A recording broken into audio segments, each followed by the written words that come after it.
And upon joining, Brian got me and a few other new people together, and he was like, why don't you guys work on the Today We Learn blog, because it hasn't been updated in a little bit. And so I ended up doing some work with Elasticsearch, because that's actually like the primary database for that we use for that. And so this is just like a quick intro to like what Elastic is. Like the ideal like audience member here is someone who's like vaguely aware of Elastic, but doesn't really know what it is and is just like curious. So anyways, yeah, so I want to cover like what actually is Elastic, what are your use cases, and then we're going to look at examples in the context of the Today We Learn blog. And so you've probably heard of the ELK stack. Elastic is the E, which is the actual like Elasticsearch like core product. And there's actually like a company called Elastic, which is obviously the like founding company, and they've branched off and built a whole bunch of other products that you can form into the ELK stack. And Logstash is the L, and that is like this pretty hardcore like data ingestion pipeline. I'm not going to talk about that because we didn't have to use it, thankfully.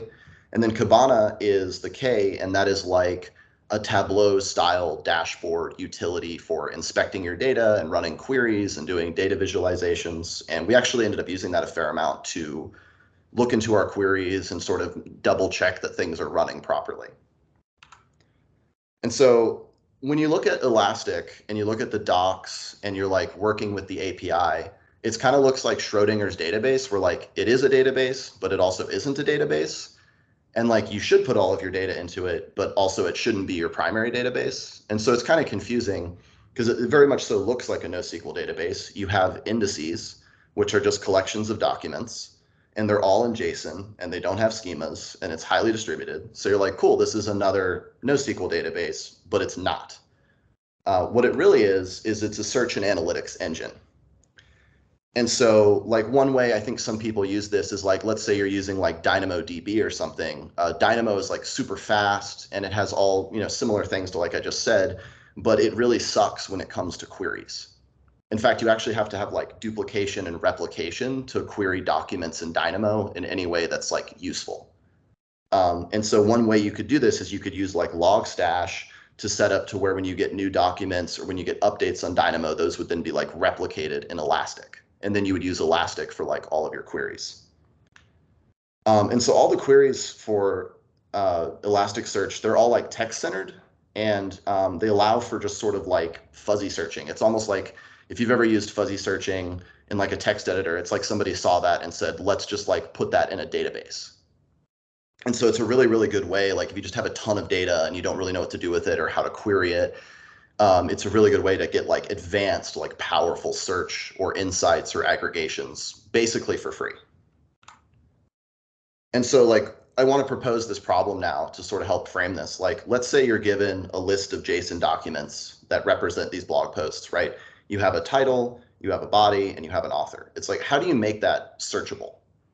Like how do you make it where you can just, the user can put in like any phrase, any string, and you get back like good, proper results for that user.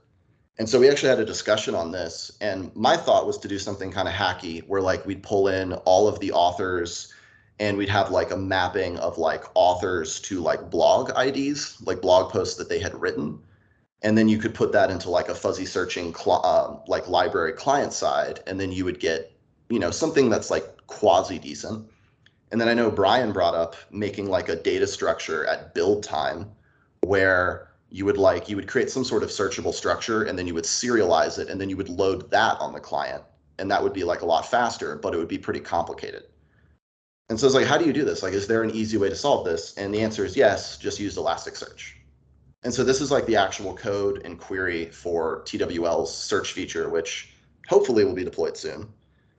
And basically it's like fuzzy searching and document ranking and all this stuff kind of rolled into just like baked in features. And so I'll just walk through this really quickly. So we obviously have like, this is the query object that we're creating.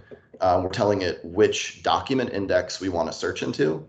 And so that's just like our TWL blog post index. And that's where all of those documents are stored. And then in here, we're telling it what kind of query we want to run. We're giving it the actual like query value, which is just the string that's being passed in. And then we're specifying which type of query. In this case, after doing research through the documentation and playing with the dev tools, I figured the best fields was the way to go. And so basically with best fields, you tell it that you give it like a list of fields here. So these are the actual like keys in the database and the values associated with them that we want to search. And it will run this sort of statistical ranking method, and it will only return documents that have a rank like greater than 0, or I guess I should say like a weight greater than 0. And it returns those sorted in descending order. So like if you search for TypeScript, like I think you get maybe 20 or 30 documents back, and they're sorted by their relevance.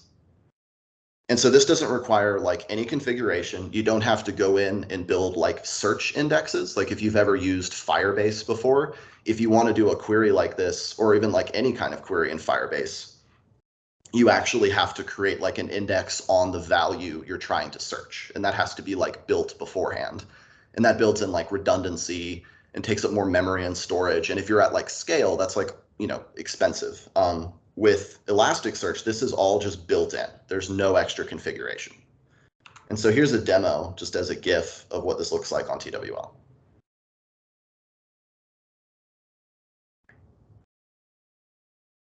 And so the goal here was to have sort of like the gold standard of search is obviously Google. And it's really nice when you're typing in your query, and as you get more specific, the results are populating in real time, and you're getting closer and closer to what you're looking for, right? And so that was really easy to achieve. All we're really doing here is that function I showed you before in JavaScript, that's on the back end. And we basically have an on-change event handler for that search box. Every time you type in a new character, we just send a new query to the back end. And Elastic is fast enough to actually respond basically in real time, giving you like pretty good updates.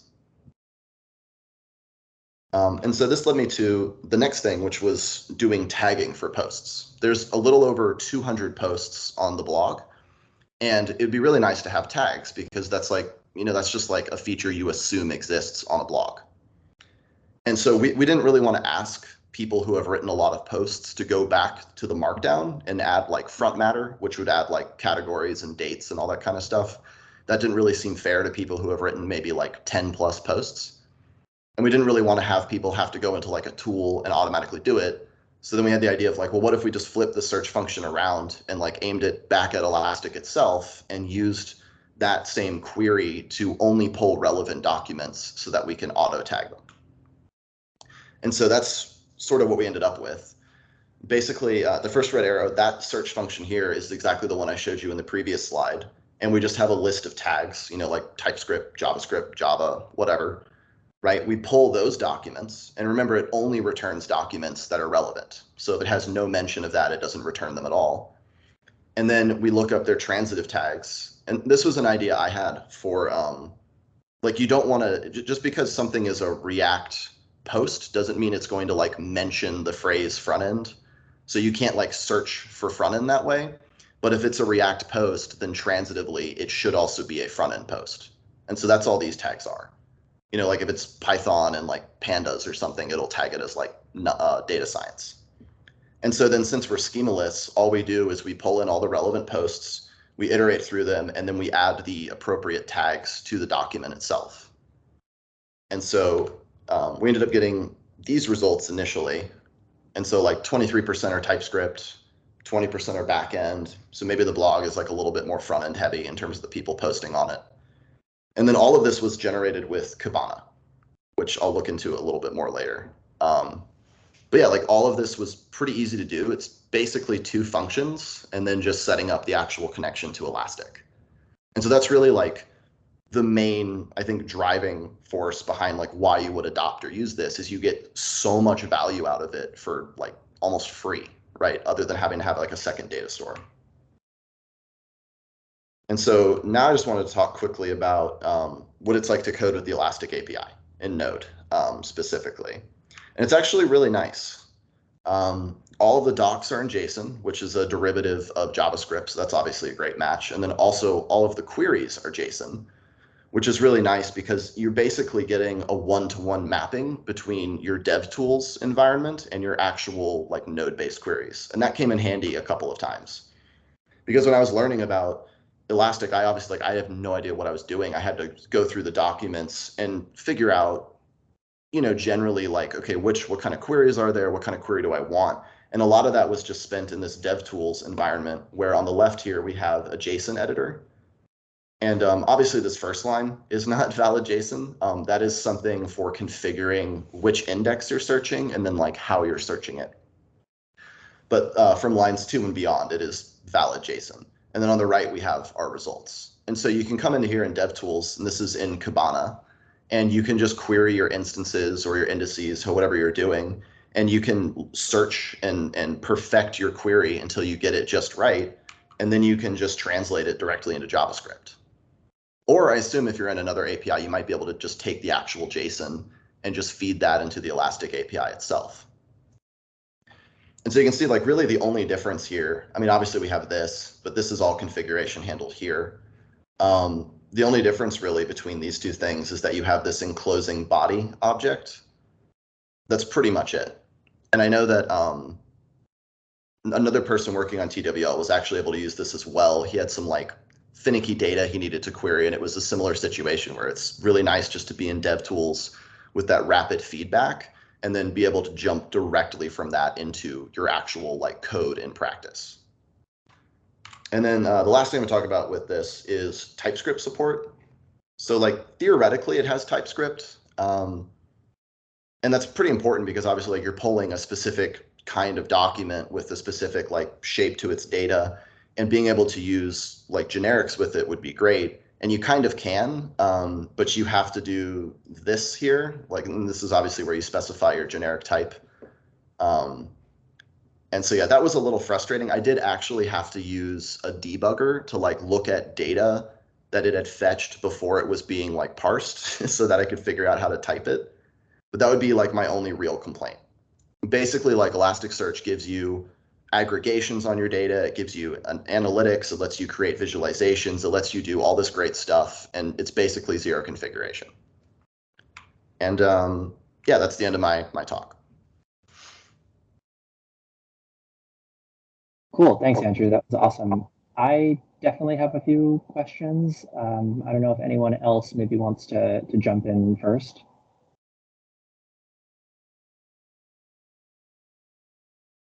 Eric, I see you have your hand up. Go right ahead. Yes. How viable is just to combine Elasticsearch with GraphQL? Just by mentioning TypeScript, it seems like you can type together the output. So how is the correct approach in that case when you want to integrate with GraphQL? It is viable, or is, I don't think so, because I'm not that familiar with GraphQL. I think that's GraphQL is like a layer on top of an existing database, right?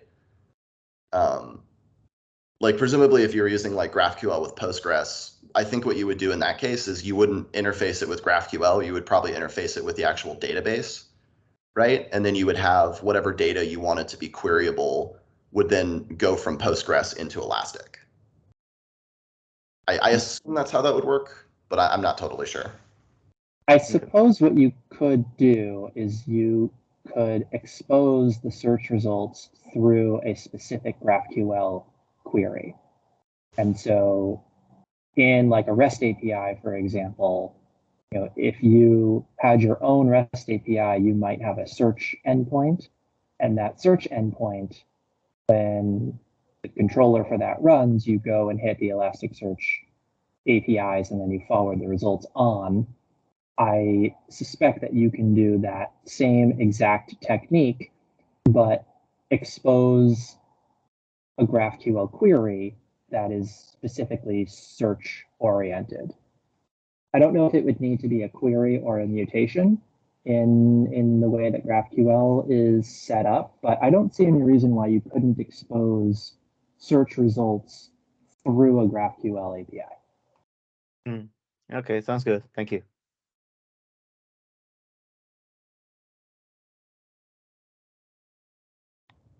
So I had a question, Andrew. There was in the query that you were showing, I don't know if it's easy to find that, but there was that type field, yeah, where it says best fields. I'd be curious to hear maybe a little bit more about that, and if there are alternatives to best fields and what they might be, and maybe a bit about why you might want to use them. I'm not sure how much exploration you were able to do there, but that might be interesting. Yeah, there are, I think, like a handful of other types. It's been a little while since I was playing with this, so I'm kind of forgetting what the other types were. You can do like a single field. I think there's just a bunch of, it's kind of like nuance in terms of like how you want it to evaluate those, fields that you're searching in any way, right? Like I think you can also do like exact match. So if you wanted to have like an exact match for like ID and then maybe some like additional querying for some other fields, you can kind of like mix and match them to get exactly what you want. But it's been a little while since I was perusing the documentation.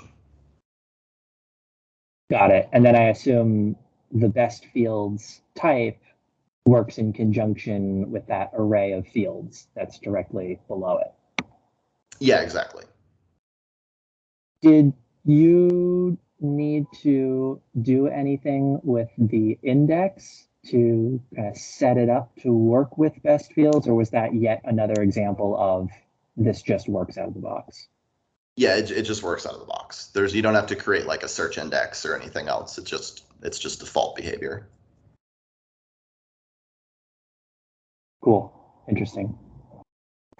I do have one more question, but I'll leave room for anyone else that may have anything additional. Eric, I see you still have your hand up. I don't know if you have another question or. Just scratching my head right now what else I can ask, because it looks interesting that you can crawl over these documents on Elastic and just get results that fast. So just thinking in a question, guys. Thank you. So my other question was, Andrew, you had mentioned, trying to understand how you wanted to structure the queries by using Elasticsearch tools to do that. And I think you had there was a slide here where you were showing like a query on the left and results on the right. Mm-hmm. Where did you connect to these tools? Did you find that your workflow was mostly doing everything on your local developer machine, or were you connecting to our deployed AWS hosted instance of Elasticsearch? In that case, I don't think we had Kibana hosted. I'm not sure how that works. You'd probably have to like have your own domain associated with it and then turn on all of the security stuff, obviously. But I was just using Kibana locally because it's nice to have Kibana for local development because you can inspect your changes like locally, assuming you have like, Docker Compose running. So if you wanted like for tags, I was just using data visualizations to check out like, how is the tagging algorithm working? Like, is it tagging something more often than it should be? How accurate are these results in general? It's just nice having it running locally, even if you don't have it sitting like remotely, because you can get better feedback and like more insight to what your code is actually doing. Okay, yeah, that makes a ton of sense. I assume then in order to get that working the right way, that you would need to have all of the data in your local Elasticsearch to be there. Like everything would have to be populated ahead of time. Was that like an extra process that you had to run through? That was already set up. We had like a database seed that was, I think, just the snapshot. I know you can take snapshots of an index anywhere. So presumably if you wanted, you could take like a small snapshot of one of your indices and just use that for local development. And that would probably solve that problem for you. I see. So like replicate data down from maybe your hosted, dev or staging, like any non-prod environment. Yeah, exactly. Yeah. Cool.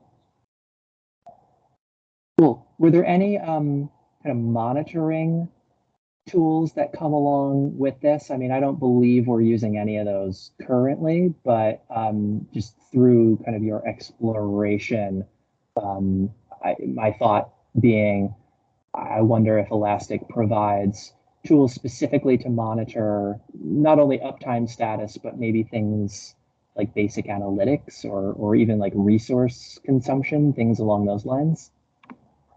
I think you can inspect that per index, but I never really had to use that, so I can't say. Gotcha. Future task for TWL.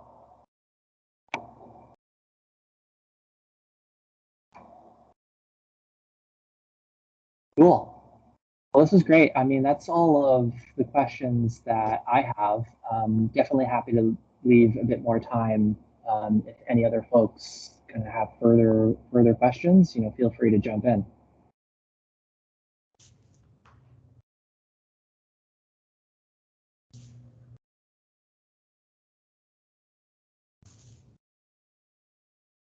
Cool. Okay. Well, looks like there's nothing else for now. I think we'll go ahead and get ready to close this out.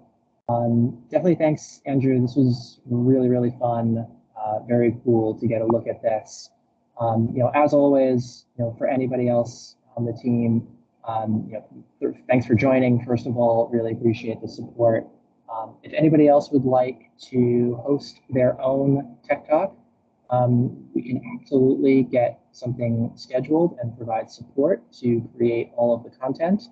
I don't know if everyone has had a chance to see this, but in the Lab49 GitHub organization, there is a project tracker that has Tech Talk ideas in it.